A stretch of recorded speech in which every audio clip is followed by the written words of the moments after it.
Today, the focus shifted to the blowouts in defence. I tell you what, that in itself is a bit of a time-worn story in this town.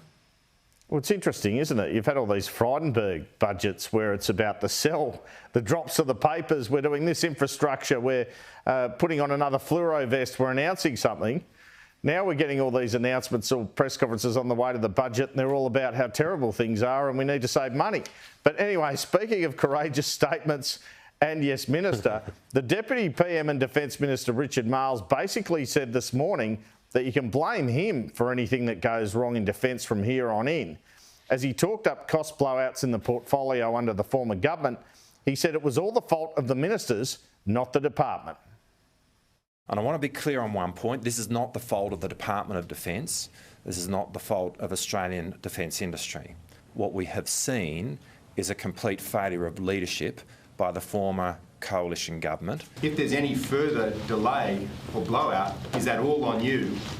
Some of the things that you've outlined here today include the Independent Project Office, changes to defence culture. Isn't that an admission that there was some accountability here for the department itself? Well, let me start by saying we accept responsibility. We accept the responsibility of government, and we do so going forward. No ifs, no buts about all of that. And it's not ultimately for departments to stand here and accept responsibility for government performance. It's ministers.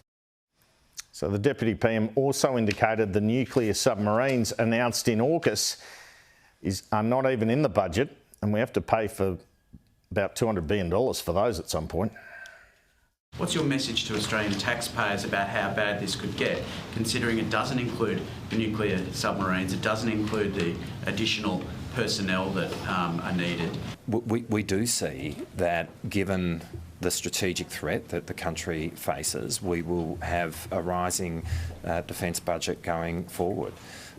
It's why it's really important that every dollar of defence spending is managed in an excellent way.